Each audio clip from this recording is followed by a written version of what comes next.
Hi, my name is Yanxuan Zhu. Today I'm going to talk about the um, multiple meanings of cyberpunk films. I will combine the two cyberpunk films and my previous research materials, and I will use the specific segments in the film to analyze the practical significance. Now let's begin. First of all, the background is introduced. Since the 1960s, many countries have entered the post-industrial era, which makes people reflect on the mechanical civilization. At the same time, the development of digital technology has also given more space to film creators, and science fiction films have flourished. Cyberpunk style movies are a branch of science fiction movies, which are diversified narratives, including the concepts of scientific and technological reflection, ecological dilemma, human self-identity, and so on. In particular, 1995's Ghost in the Shell and 1982's Blade Runner are typical of such films, based on the crypt of science fiction literature, based on the development of science and technology today, against the background of the future world of science and technology machinery, and with modernism as a creative concept. The next is the definition introduction. Cyberpunk is a compound word. The etymology comes from cybernetics and punk. It often takes computer or information technology as the theme. Artificial intelligence or cybers as the main character of the movie, and the plot generally revolves around the contradiction between human being and them. Moreover, cyberpunk films are of great significance. Such films are highly interlinear, which makes the works have a profound social, philosophical reflection.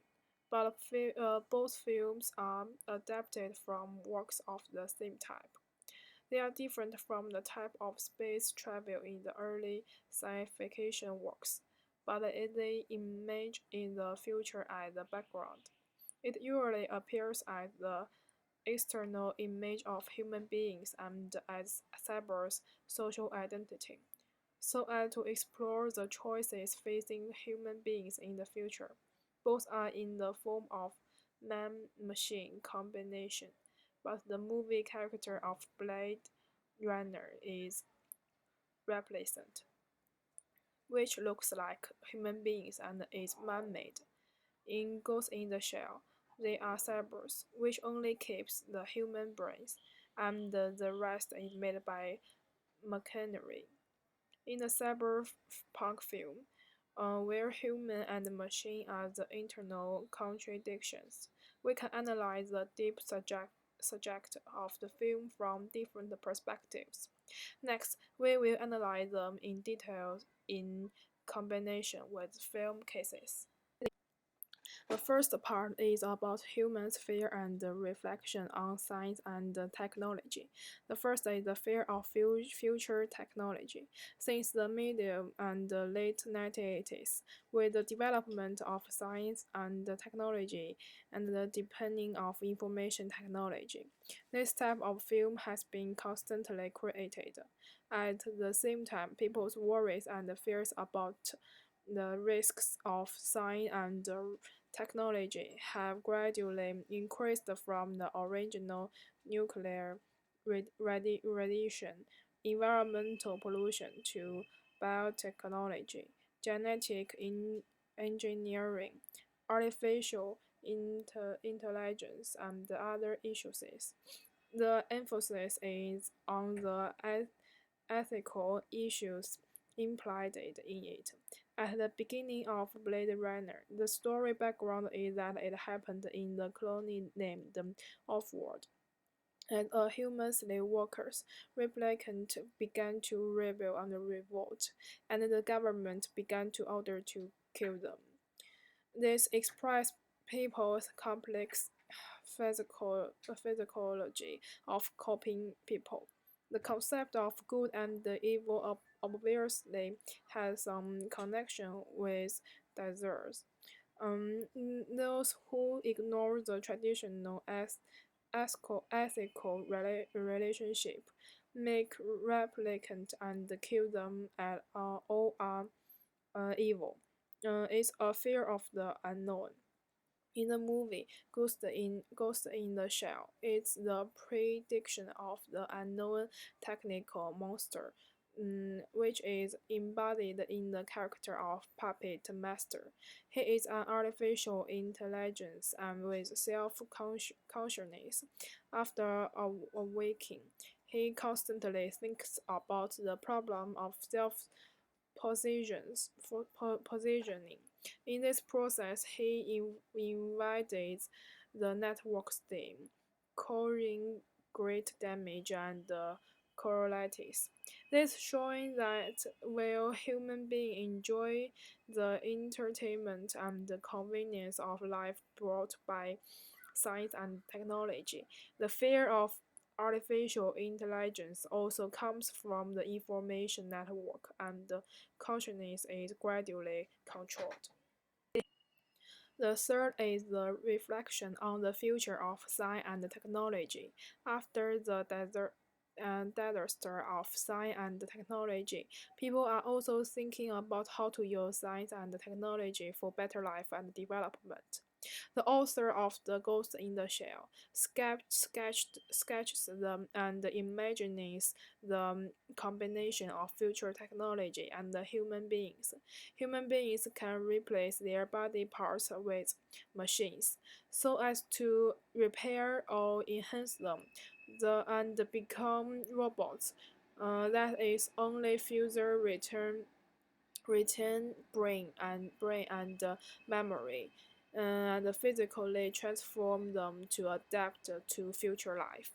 For example, the most forward-looking representative character in the film is a data analyst who makes his hands into artificial lives and becomes an exclusive electronic hand for keyboard operation.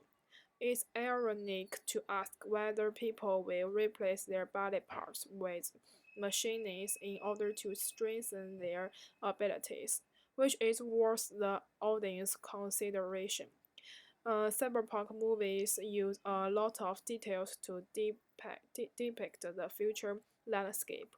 Different from ordinary science fiction movies, such movies show a kind of scientific criticism when they display the things of modern technology. The next part discusses the dilemma of human existence. Science fiction works are not only artistic but also profound and accredited in depicting human survival predicament.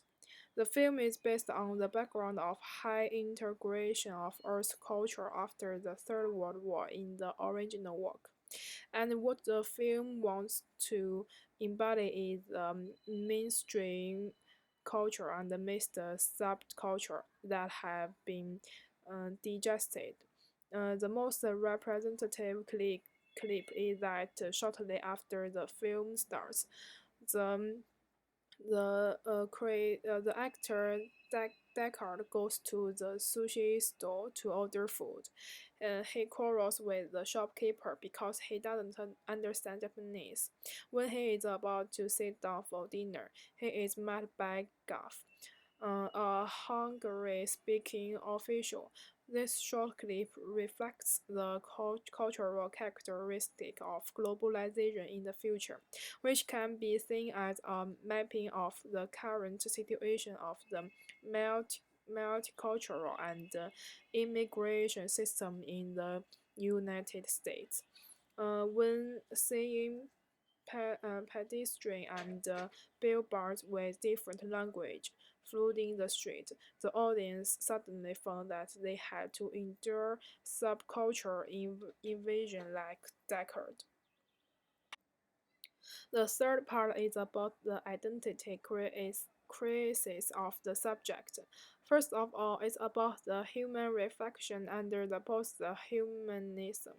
It's also the deconstruction of anthropocentrism to the construction of post-human subject. But it doesn't mean the negation of humans' existence position. Being post-human doesn't mean indifferences or dehumanization to humans' attitude. On the contrary, in modern cyberpunk movies, humans' introspections of uh, eccentricism is accompanied by artificial intelligence or cybers with human nature, understanding, and tolerance. The origami uh, the end of the film implies that the decade is also a replicant. And such a dramatic reversal breaks the logic of the narration before the work and clarifies the hidden plot. Only the replicator can be implanted into the dream. A Gaff who knew this information from the beginning, but he didn't kill them. Gaff as a human representative, his kindness and the reflection of human self-reflection. The second is about cyber's identity. Cyber as a man-made mechanical life, in a sense has physical attributes of human beings, but it lacks the identification of social identity, which determines whether they or we can exist as human beings. For the identity of the subject, Kant thinks that the subject is self. That is, the person who can make decisions independently and resort to actions according to his own free will. The puppet master in The Ghost in the Shell is very clear about his identity. He thinks that he was born in the network and had the same life as human beings, but as the heroine of robots and the representative of this kind of person, they are confused about the identity of self. Maybe their body died long ago and didn't exist. Now I is just a virtual personality made up of artificial limbs and electronic technology. Maybe the real self doesn't exist at all. This convinces people stopped about self-identity and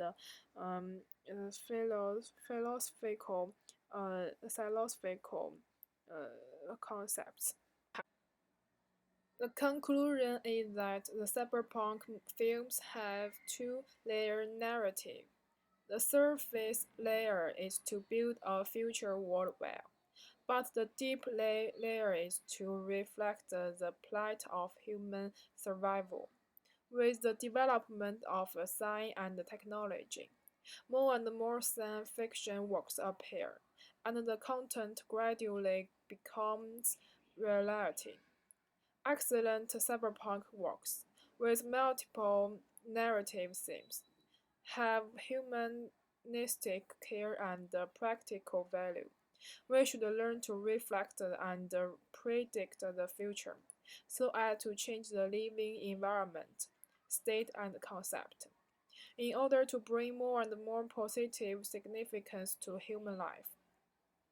Science fiction films should be analyzed from different perspectives and pay attention to science and technology, social environment, and human identity. They are references. Thank you for listening. Bye. created a new mode of creator